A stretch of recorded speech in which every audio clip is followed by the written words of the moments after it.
This hour, NPP presidential aspirants to sign a peace pact pledging to uphold the collective interests of the party ahead of the 31st presidential primary. Our Wind Division of the Forestry Commission arrests 13 suspects in a crackdown on illegal mining activities within the Tannock Forest Reserve.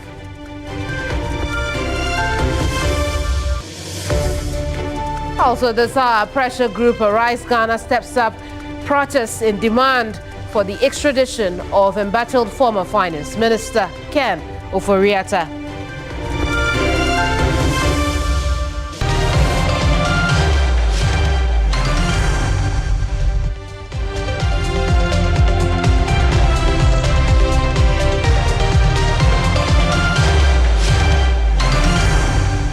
It's News Central, live on TV3. I'm Kemini Amano. The news starts right now.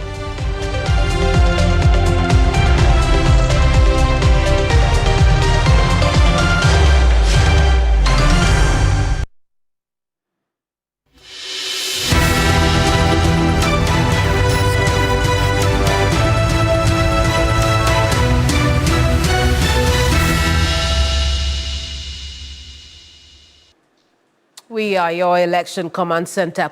Now, NPP's 5 presidential aspirants will today sign a peace pact with a pledge to uphold the party's collective interests. This pact also enjoins them to support whoever emerges winner of the January 31st primary. The candidates, former Sin Central MP Ken Ohene-Agyapong, former Minister of Food and Agriculture and MP for Abetifi, Dr. Brian Acheampong. Also in this race, our ex-Vice President and 2024 presidential candidate, Dr. Mahamudu Bawumia, Bosomtwe MP, Dr. Yawose Educhum, and former General Secretary of the party, Kwabena Ejei Agyapong.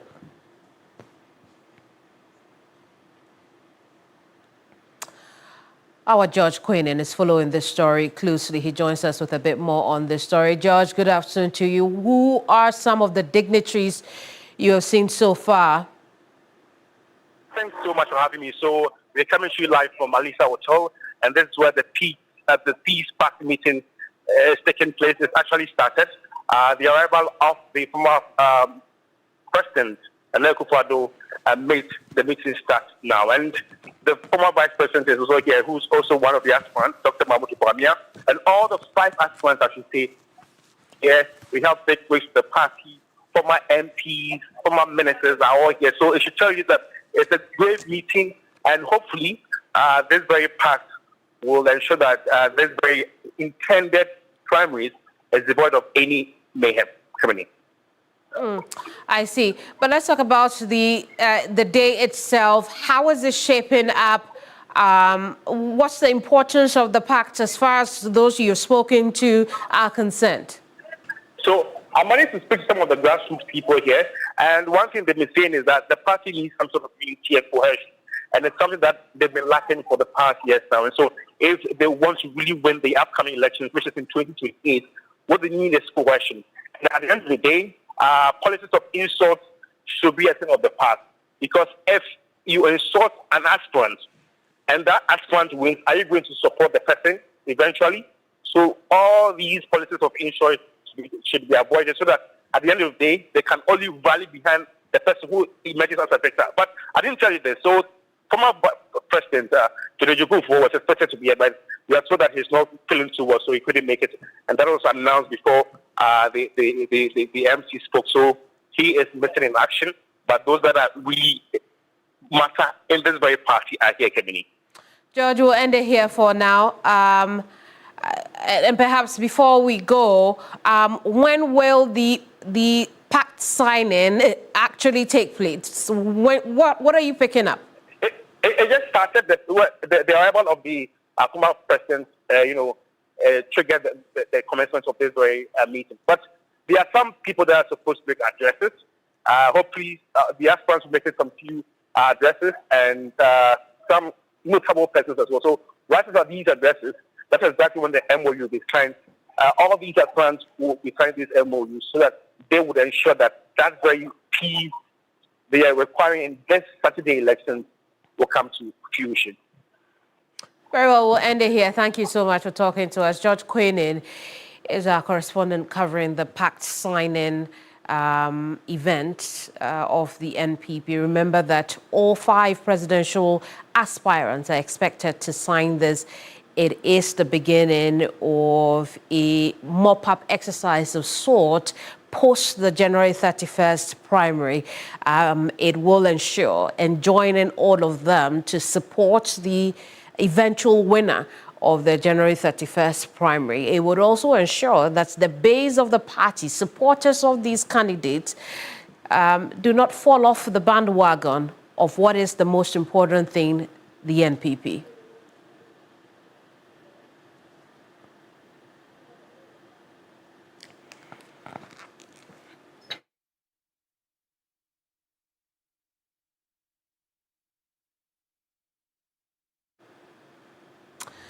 Quick chat with CDD fellow Dr. John Kwapo, who's joining us via telephone. Doc, I appreciate your time this afternoon. Obviously, a very significant step for the party, but what impact do you think it would have realistically? Good afternoon. I hope it has a positive impact because anybody who has been following this primary, to put it politely, would see the extent to which while spirited and very competitive, sometimes has degenerated into the use of sometimes very unfortunate rhetoric and all of that. And so I just hope that the signal from the flag bearer aspirants as they sign this peace pact would signal to all of their committed and enthusiastic supporters that whilst in the spirit of competition, that is welcome, that on the day of the election, that everyone would commit to comporting themselves and ensuring that nothing mars the integrity of the electoral process on January 31st. I see. Doc, someone would refer you to the recent exchanges between the former MP for Asin Central, Kennedy Agyapong, and the former Vice President as a sign that really this might just be on paper, but the candidate themselves will not follow as it says. I want to believe that the candidates, especially the 2 leading contenders, in my opinion, would truly be committed to this beyond just the signing of it. Because I would also want to believe that whoever does not uphold this peace pact on the day of the election, right, even if they end up becoming the winner, would have some questions to answer come general election time in terms of their temperament, their attitude towards electoral integrity and all of those things. I just hope that some of the exchanges is just a reflection, even though I don't approve of the intense competitive nature of the primary process, and not a signal that they would not remain committed to the peace pact beyond the signing of it this morning. Do you expect such heated exchanges to be more intense as we draw close to January 31st? Oh, definitely. And if you've been following, especially the supporters of those 2 main camps in particular on social media and the jabs they've been exchanging, I can't imagine it toning down between now and the 31st of January. I think it's going to intensify. But hopefully once January 31st is settled, they will be able to put all of that behind them and rally behind whoever emerges winner of the contest. Which means also that the party has a lot of work to do within this brief window before January 31st. What are some of the things beyond this peace pact you'd expect them to kick into play? For me, all the processes that they put in place, which they have already been putting in place in the lead up to January 31st, ensuring that whether it's the delegates album, whether it's the voting process, whether it's getting materials to places on time, working in close collaboration with this EC, the nature of the process would also reflect how the aspirants would treat the outcome. And the last thing that the party wants is to give aspirants a reason to question the fairness, the transparency, and the sort of the openness of the process. So for me, the burden is really on the party and the party's election committee working closely with the EC to ensure that you have a foolproof process where at the end of the day, all of the candidates, whoever wins, whoever loses, would be able to vouch for the integrity of the process. Because again, you don't want anybody coming out of this raising questions and feeling as though they were not treated fairly, because then it even makes it more challenging to build party unity post the primary. Doc, we'll end it here. Thank you so much for your time. Dr. John Osai-Kwapo is a CDD fellow. We've just been looking at the NPP's most significant event today, signing the Peace Pact amongst the 5 presidential aspirants. We'll now turn attention to something else.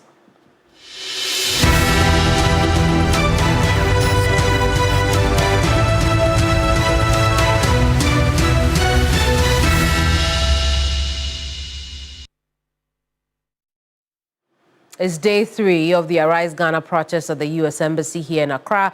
The protesters are demanding immediate deportation of Ghana's former Finance Minister, Ken Ofori-Atta, to face justice here in Ghana. Christian Yale is our man on the ground. Let's connect quickly with him and bring you the very latest on day 3 of this protest. Christian, what can you report?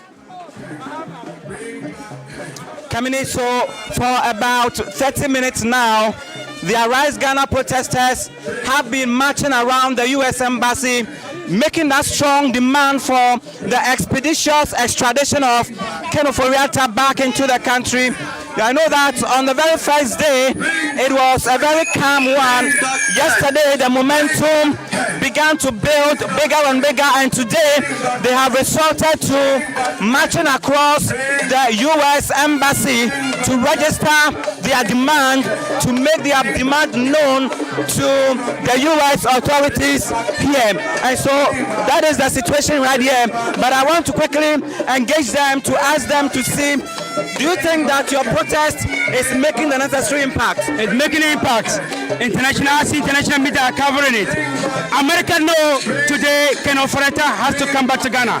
We need him in Ghana. We need him today and we need him tomorrow. He must come back to Ghana.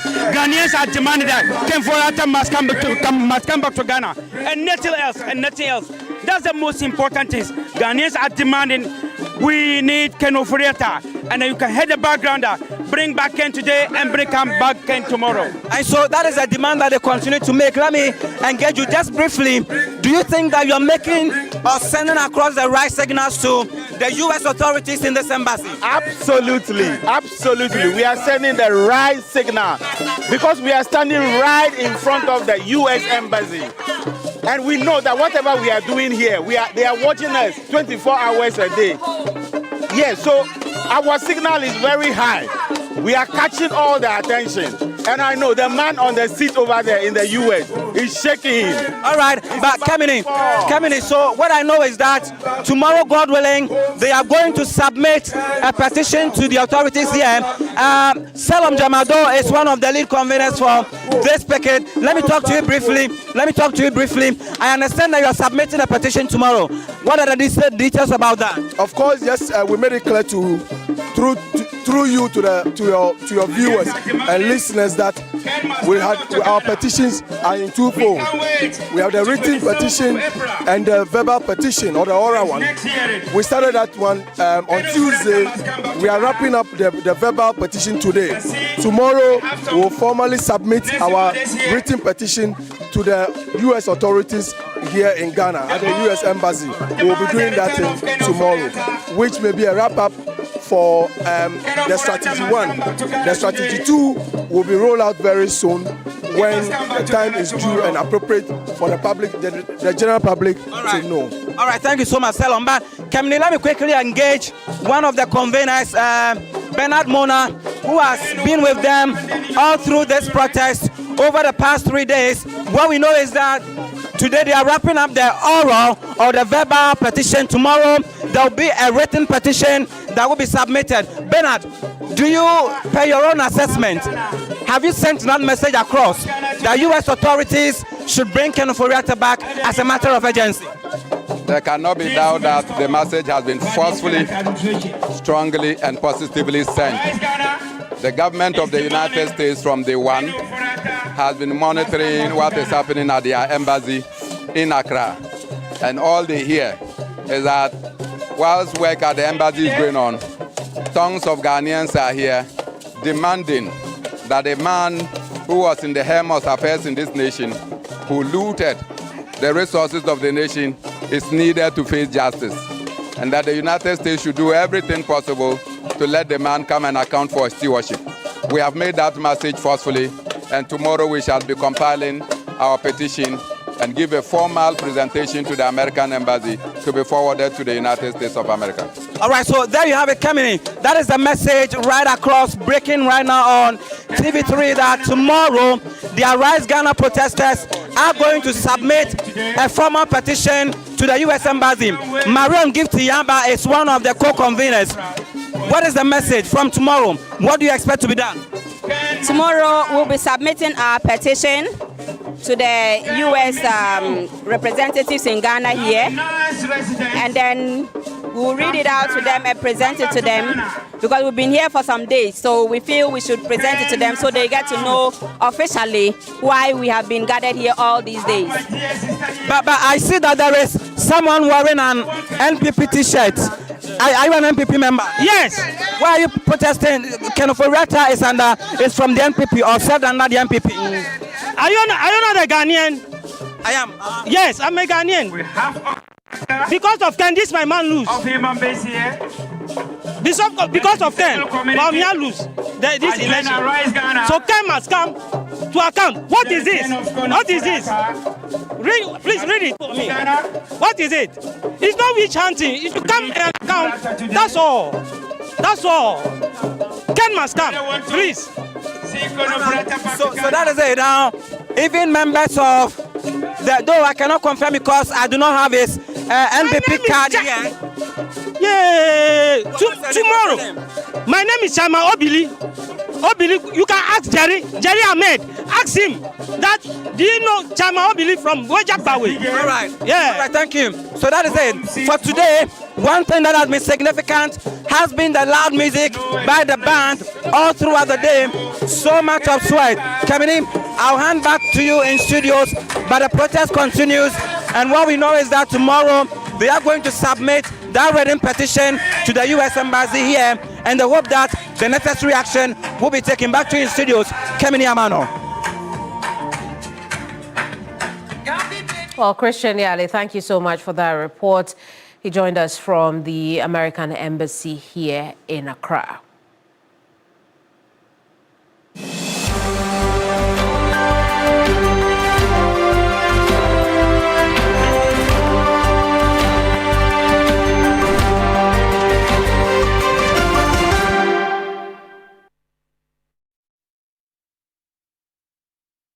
Now, this afternoon, we are learning that 6 drivers have been arrested at the Odoko vehicle terminal for charging unapproved fares.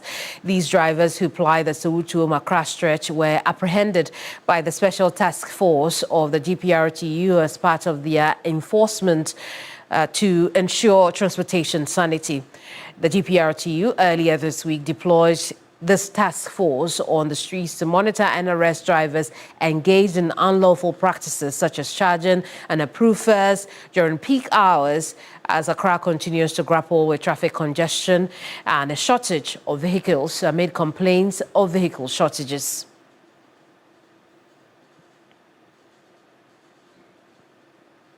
We'll now connect with Grace Hamwa Ajimai at the Odoko Lorry Station, where the task force is operating. Grace, what can you report from there?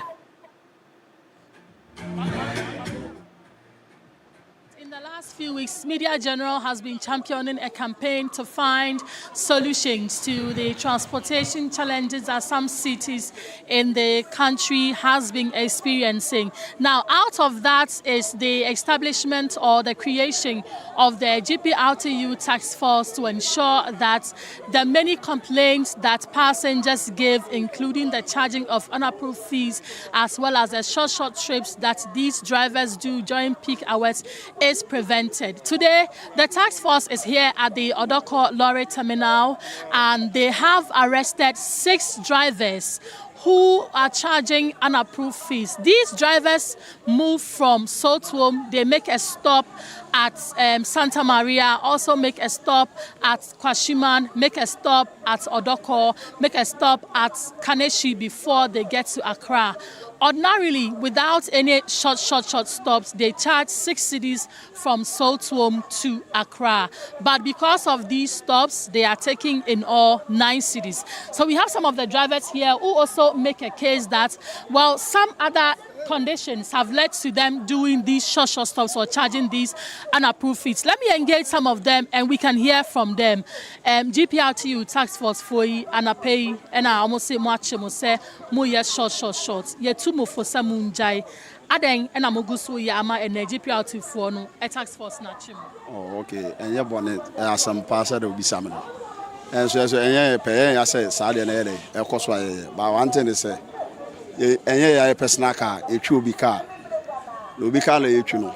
Says no. First, I told Lol February, as I told sis mama driver, my Ziano.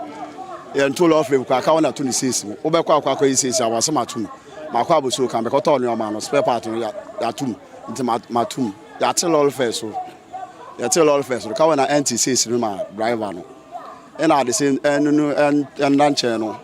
Briefly, said I told Sana, I told you, I'll crotch to those days, will crotch to my. Why, I also so 80 cities, but I shall crotch to my quote 200 cities, and Yakauna Kauna, any Sakano, now I cash off. But also, what family or and one also where Juma would him. Oh, and one of him. Sano, I can't be school, bet your school fees. A die cat, those days, a hard dying, single in the party. I also 1.5. You see, I'm not single in the porch. 300 cities. Exactly. So, more however we are Nina, I bet 2 passenger this one. How passenger I am more human. The same passenger I also for car. Also, co market at 1 year. So, passenger not 1 year. Yeah, you are a point. I tell you, and Eddie. Besides, my point, by 100 cities. Let's say, we call him a quarter, unless I become my 50 cities. Chop on the center of the Mamma. And they say also no car on minimum and they didn't come on say ni say na koso and fan be 2 passenger so passenger fan to so you go say fan to car on so kwa so kan no ade yantie so man because ya o man mu na say dollars akoso or dollars na akoso no aba from by star no yantete no ma so man no enti car on so on 20 can say on 20 lord friend ma because dollars na aba from na for so ya me ado ya teso aman ba yantie say no so says no says make sure say yataso because you told all fame pay and say na GPRTU for a task force ache money afofure then amobe sisi an yeah at the side best room say kokobo e ma yen na because obi ahwe yen yes say obi abetu no for say AC be but yen ayam wa ye ho especially say the dey bad drivers for omo ton ade yen yen ma pepe ye dey enye pepe mbra no bia ho ntono because obi awo family obi awo nkwala make sure school fees e ma akwala mamini we so enkasa driver back so enie he has also been arrested for the same offense. Also GPRTU task force anapay omacho yes mamu nya short first mu koso to omutu Accra 6 cities and then amu chichum 9 cities. Oh enye ya photo the kauna for no so ya dey e ka won bi na ntini abasa no say sibo na ya dey but I say na police for no so che dodo nti e be pa aban na chew ne apa GPRTU for mpeni so achew ene ye mpeni for achew say we dey esro mo yafun nti omo fa nche ebisa nsibie So, Kamini, what they tell me is that the sales the car owners give them or what they pay at the end of the day is too much. And that is what is culminating into them doing this short fares. Let me do the final driver and then we can speak to the leader of the GPRU task force here. Also, to say GPRT for Achiwi. And then it's Yadiaba now for free. Oh, me, the American say, Pamacho say, there's no Uncle Sabium. By a slab, I say, Nama Mutoma Okrumu, Omuntisumai. Because of the special pata, Yantisu, Yantifin Sumai, into Pamacho, Samutisumai. But there are other drivers who are surviving without doing the short trips. Oh, and so Musmudian. But me to me, no, Obia Huchirum. I want you to be home until Adamias and Pacho say NCB to Mufanche. So let me engage Commander Gazy. He is the leader of the GPRTU task force here. Commander, you are live on TV3. Talk to us about the operation today so far. Good afternoon to my cherry listeners. The operation today, yesterday was a different thing. This morning also we started with a different thing. This morning we started from Sotum, Kwashima, and then Center. That is where the first stop starts from Sotum, then they end at Kwashima. But we deployed the group into 3 departments. The first group starts from the first point, and then the second group will be at the middle, and then the third group at Odoko. So when you load from the first place and you end at Kwashima, and you start Odoko, Kaneshi, which means you are at fault. So the information will be liaised from there to the last group here, and then the last group will pick you out. So this is the strategy we use this morning. And the drivers who have been arrested, what happens to them from here? From here now, we're sending them to the police. Ours is to arrest and then hand over to the police, and then the police will carry on. So we are now sending them from here to the police. What will be your caution to the drivers who are watching us on TV3 now? They must be alert because we are on their rampage. We are coming. We are coming. We are all over. This evening, we are in a corner, but we will not alert them where we are coming. We will go out this evening. So it means the operation is not only in the days, morning and evening? Morning and evening. Okay. We know that the strategy that they are using, they do morning and then at the close of the day, then they do that one also. So we also strategy to go for them in that time. You are arresting them for only charging unapproved fees, or what are you arresting them for? Unapproved and then the short. Okay. Yes. And at this time, I'm going to add another one again. All drivers that you see here, they are all in proper dressing. I am going to add that. All right. So they must be aware. Commander Gazy, thank you so much. So there is an executive of the GPRT here at Odoko. Talk to us. This is happening in your station. How do you respond to it? Most me paka unespo bia chose otoka ombo modena union bia GPRT na cooperative ene union bia e woni persuasion so ombo modena faka ni enko office no mun pe driver enfamanu oyesa yenya ye wumbetoye simple because ushe omo appearance cry enye fine omo dress omo train serenade e your office e bi mu she nika chale what most omo nyomo she slippers enye na says no omo kan say says no omo kan eye kokonsa e bi amedika na ma me brass pay my chance o me madam ni me says 200 simple person or person medjuma senti okwa na okoma 400 na wedjuma ball back car ni ba office or na your money says on to me jika no and free driver no just like that keke bibi ni o be office or no dia be transi me driver we I say yeah we friend on na kasa but ambassador say na on make say ebeba. Okay, so the consensus here is that the drivers are citing that their car owners are charging them a lot. GPRTU says that they are also on the lookout. If you fall at the wrong side of the law, they will definitely come back to you. So from the Odoko Lorry Terminal, Grace Hamwa Ajiman, back to you in the studio. It's still News Central here on TV3.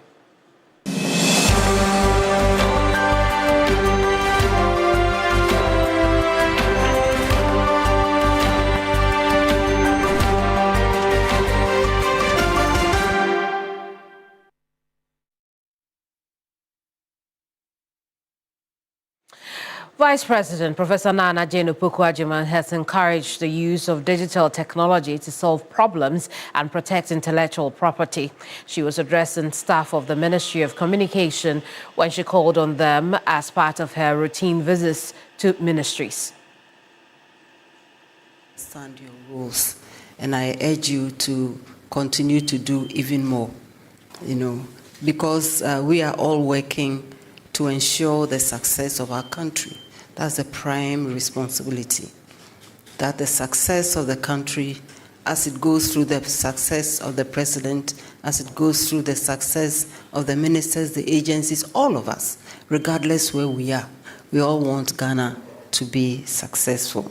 So I hear you, Mr. Minister, on all the things you are doing, and I want to congratulate you and your team.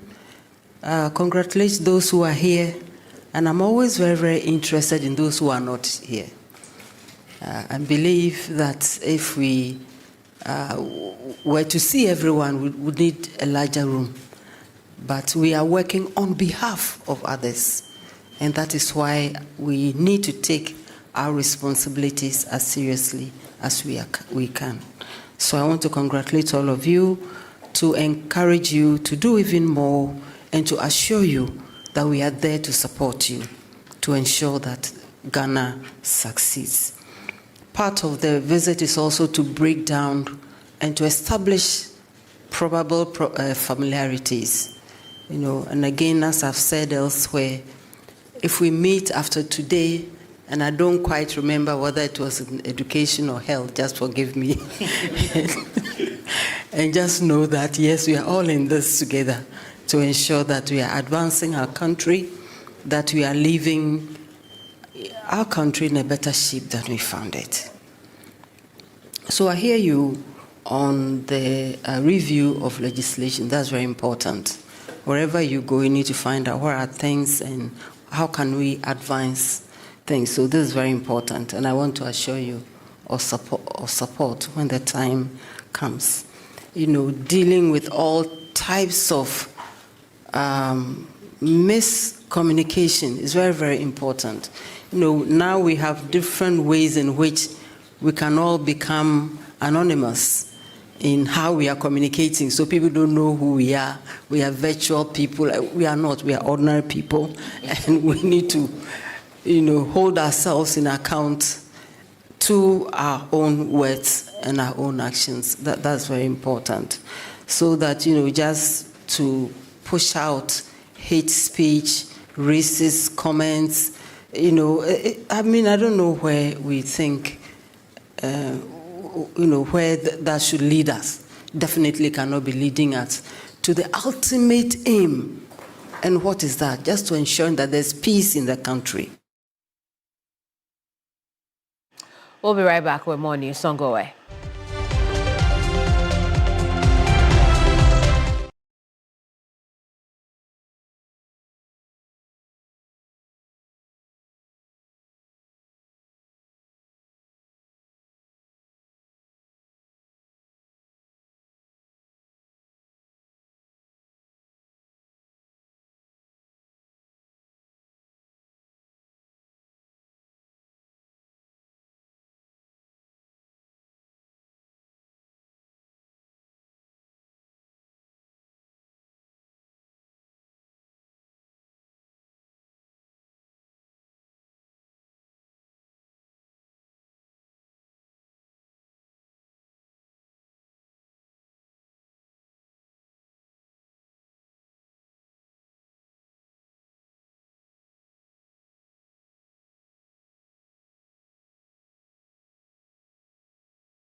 Today on By the Numbers, we move beyond the headlines and into the lived reality behind poverty in Ghana. For many people, poverty is not abstract. It shows up in overcrowded rooms, missed meals, children falling behind in school, and illness without health insurance. The latest multidimensional poverty index from the Ghana Statistical Service shows that poverty in Ghana is easing, but unevenly so. By the third quarter of 2025, the national MPR declined to 21.9%, with more than 360,000 people exiting poverty in just one quarter.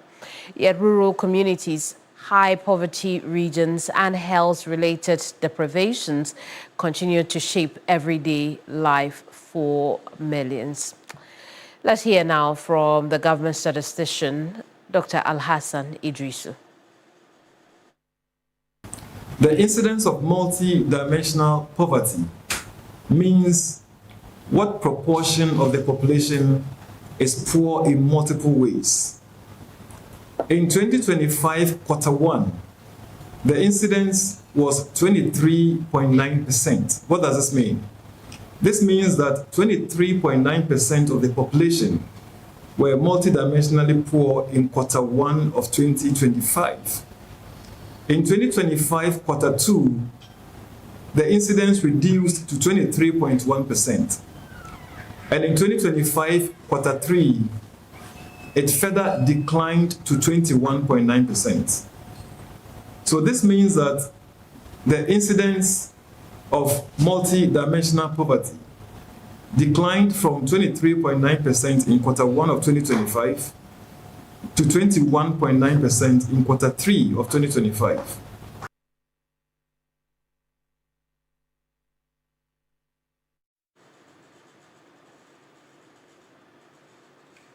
Let's do a quick check-in with the numbers, because we've heard that quite a few more people have exited poverty. In fact, by the end of 2025, we're hearing over 900,000 people. What does this mean, really? So we already know the rates, but what's been the trend? We see from 2022, some 28.3, all the way to 21.9% now, seeing some 360,000 people exiting poverty, which means they are no longer below the poverty line between the period quarter two to quarter three. That is by the end of September going into October. So what caused this change, right? We're seeing improvement in health. We're seeing improvement in living conditions. We're seeing improvement in education and also in employment. I'm sure you were thinking in only in money terms, right? But these are the things that are driving,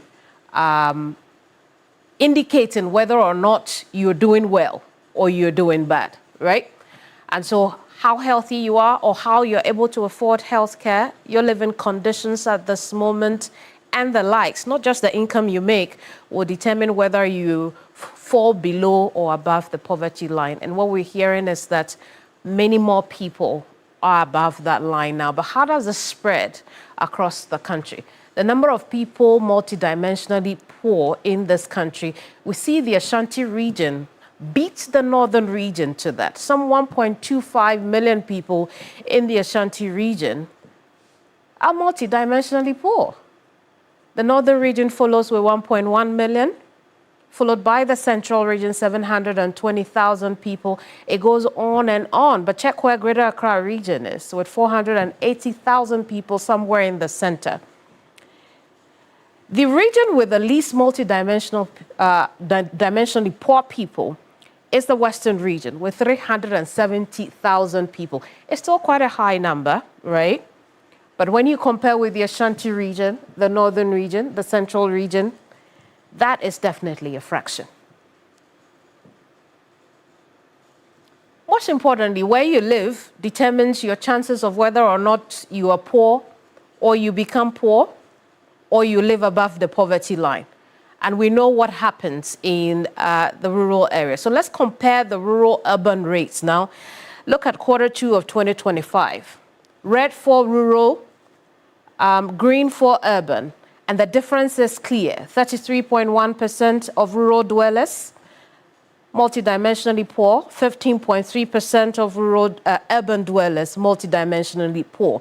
By the Q3 of 2025, we see an improvement, albeit marginal, right? From 33.1% of rural dwellers, we're seeing 31.9% of rural dwellers, going down about 1.1%, I believe, or 1.2%. As far as the poverty line is concerned, we see a similar trend with the urban dwellers as well, 15.3%.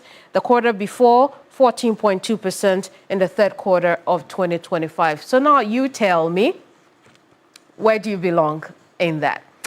But while you think about that, we are joined now by Alfred Appiah, a data scientist. We'll have a quick chat on the back of this. Alfred, what is the drive in the drop in the MPI from 23.9% in Q1 to 21.9%? What does this tell us? It tells us we are making progress in dealing with multidimensional poverty, albeit slower and still significant regional disparities like you were talking about. But I think in terms of drivers, so you're looking at things like nutrition, right? Nutrition between Q2 and Q3 has declined in terms of the deprivation. We're also looking at insurance coverage also getting better, right? There's still a lot of work to be done when you look at the trends, but something that you might take for granted, for example, if you are living in Accra, would be toilet access. For example, access to a toilet. That's a significant contributor to multidimensional poverty. And so we've seen some marginal decline in that as well between Q2 and Q3. But the other interesting thing is, even though we are seeing some of those decline in those indicators, there are other indicators that are actually rising. So, for example, overcrowding, right, has increased from a deprivation of about 11.4% to about 22%.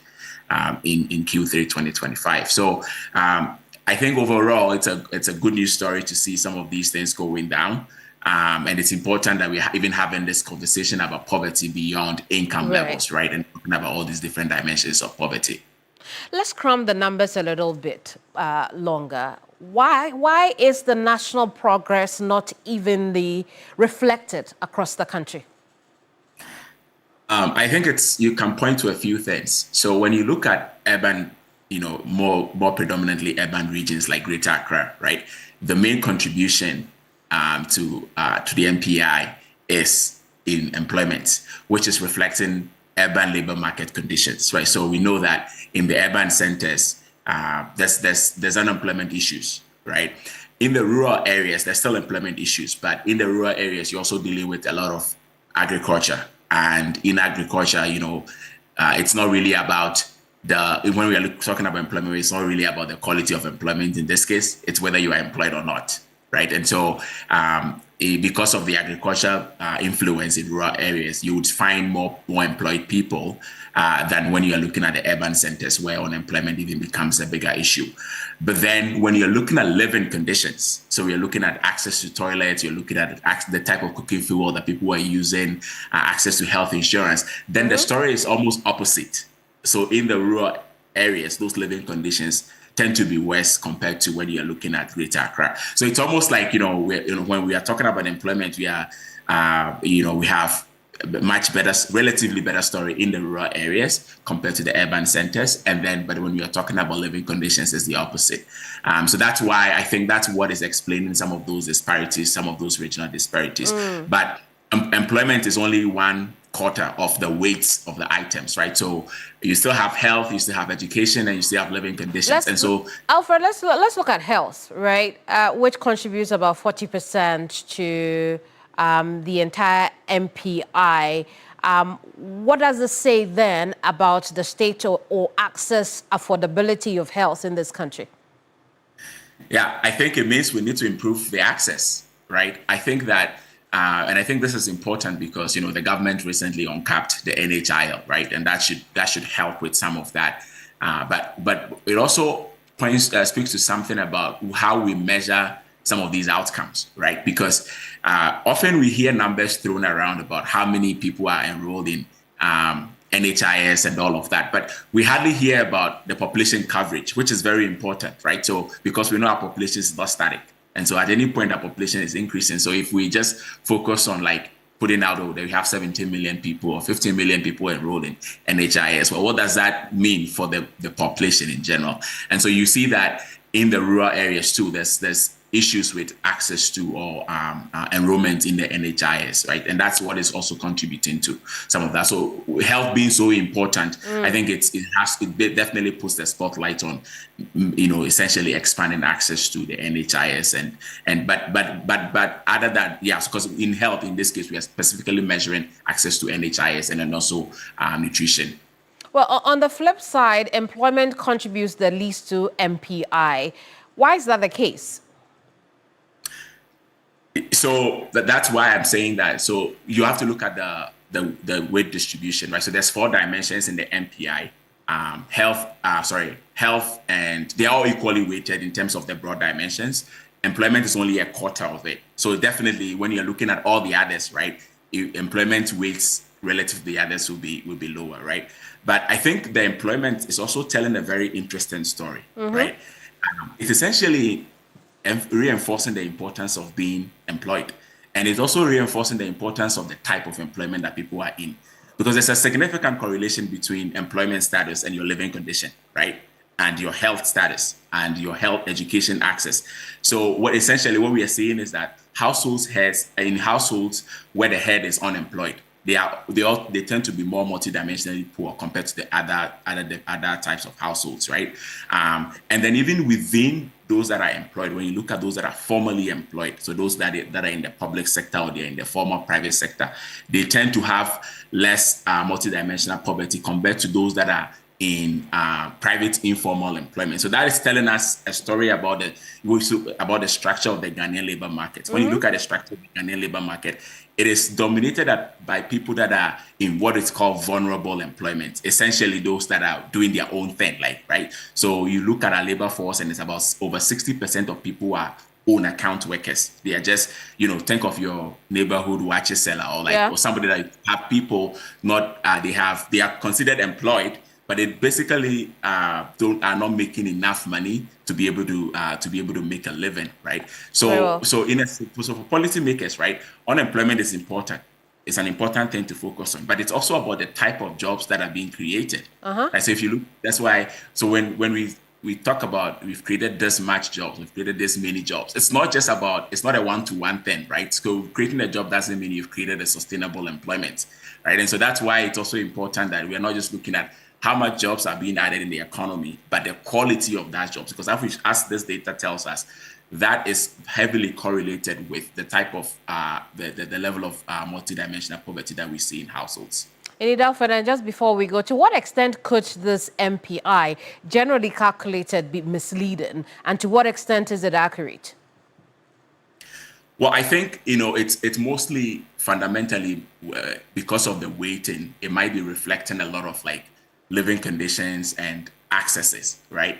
And so I think there's the income measure of poverty is also important. So it's almost like the income measure has to go hand in hand with this other dimensional measure of poverty, right? So we know the number of people percent of people that are living below a certain income level, and then also the type of deprivation that they are facing in other areas. Because admittedly, the income-based measure is just focusing on income deprivation, but we're also looking at all the other accesses, all the other things that people are not able to access just because of where they are located, right? So I think we have to use both indicators hand in hand.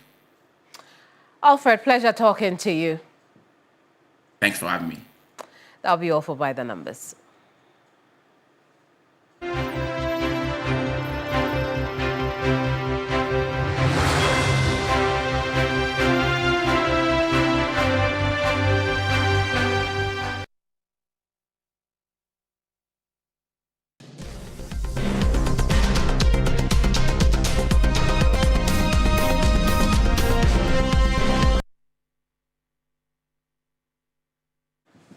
Time to bring you stories from across the regions. The Northern Region Liaison Office of the National Security has arrested 45 foreign nationals believed to have entered the country from Cote d'Ivoire Burkina Faso, and Liberia.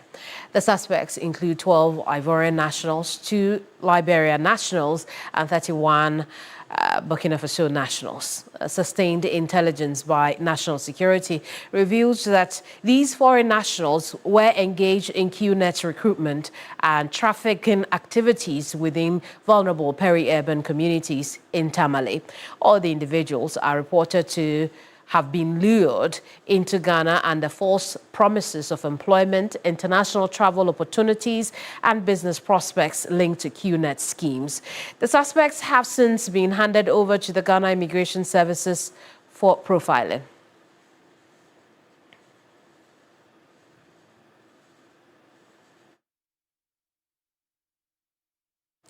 Christopher Mwako is our Northern Region correspondent following this story closely. Chris, what else can you tell us?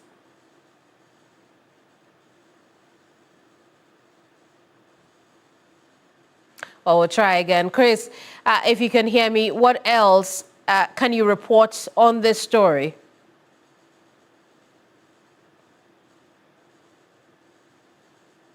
Well, it appears we do not have Chris at the moment, but some foreign nationals have been arrested in the Tamale area, believed to be trafficked or connected to QNet. Chris will give us the clarity that comes with that. Chris, I hope you can hear us. What else can you tell us? You'd have to unmute yourself, Chris. Nope, we cannot hear you. We'll fix that connection. But let's take a listen to the National Security Liaison Officer, RSM retired Adams Mohammed. As we dug deeper, we realized most of them were lured into Ghana with the promise of taking them to Europe for other greener pastures. And some too were brought in to do these QNet activities and other related activities. We are not ruling out the issue of terrorism and that of economic migration. We've been instructed to hand them over to the Ghana Immigration Service for further engagement. I want to stand here on behalf of the National Security Coordinator, assuring the general public that they should go about and carry out their daily activities in peace and safe. We can assure them of their safety. They should not feel that they are insecure.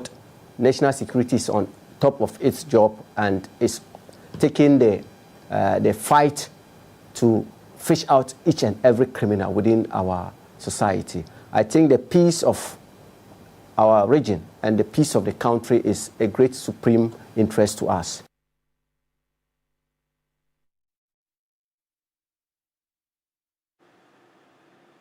We'll try Chris one more time now. Chris, if you can hear me, are these rescued victims linked to trafficking or they are suspects themselves? Yeah, so Kevin, according to preliminary investigations from the National Security and the Ghana Immigration Service, they are saying that these foreign nationals who are believed to be from Burkina Faso, Côte d'Ivoire, and Liberia have been in the country over a period now. And their activities that they are undertaking in the country sort of indicates that they are in the country illegally because they are here to transact this QNet business as well as other suspicions of being linked to terrorism. As we speak, the Ghana Immigration Service is continuing with its profiling. Yesterday, 74 of the foreign nationals were arrested, so now the number is 52. And so they are currently with the Immigration Service going through the profiling. And according to the Immigration Service, once they are done, they will make sure that they move them back into their countries. Very well, we'll leave it here. Thank you so much for your time. Away from that, the murder of a 35-year-old man at Logba at Akweti in the Apajato South District of the Volta region has sent shockwaves amidst agitations among residents of the community. The deceased King Ayomiche was brutally murdered in his room following an altercation with another young man. This incident, according to the chiefs of the community, is one too many that must be checked. Correspondent Faisal Abdul-Idris joins us with a bit more on this story. Faisal, what else can you tell us about this very disturbing story? Yes, Camille. So this latest incident, according to the chiefs, is one of too many in the sense that this is the fourth one that has happened in the community. And this very one followed an altercation between the deceased person, King Anyomiche, and one other person who is currently in police custody. The victim died shortly after he was discovered in a pool of blood in his room. The chiefs believe the trend of events would degenerate into an inter-community conflict if state actors don't intervene, because out of all the four, the four incidents we are talking about, they are saying that have been committed by individuals from neighboring communities. And as much as they do not want to stoke any inter-community conflict, they want the states to act. Let's listen to Togbe Kokudria, the sis, the Asafohini of Logba Alakpeti, who addressed the press yesterday.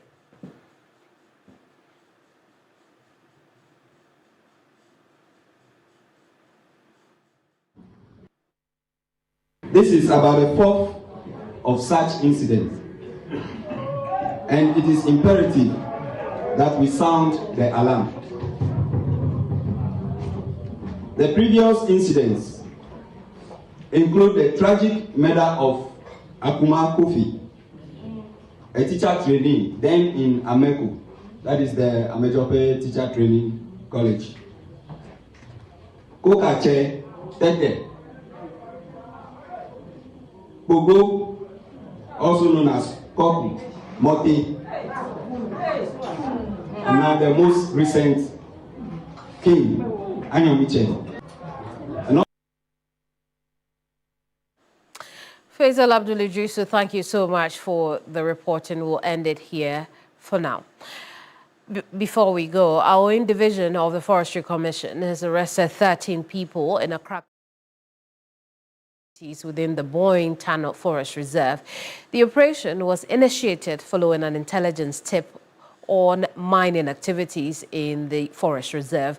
Task force of security personnel, including a rapid response team of the Commission, carried out the operation at Jemasem Kro in the Awo municipality of the Western North region.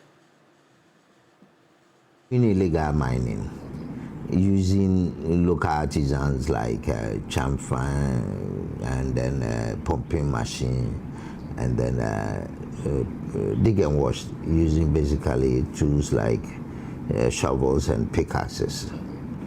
Yes. So there were 13 suspects which were arrested. The ranges start from 17 to 29.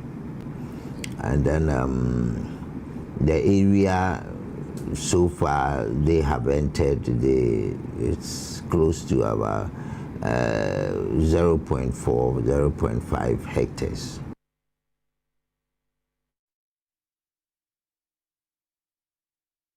Well, it's a wrap this hour. Thank you for your company. I'm Kemini Amano.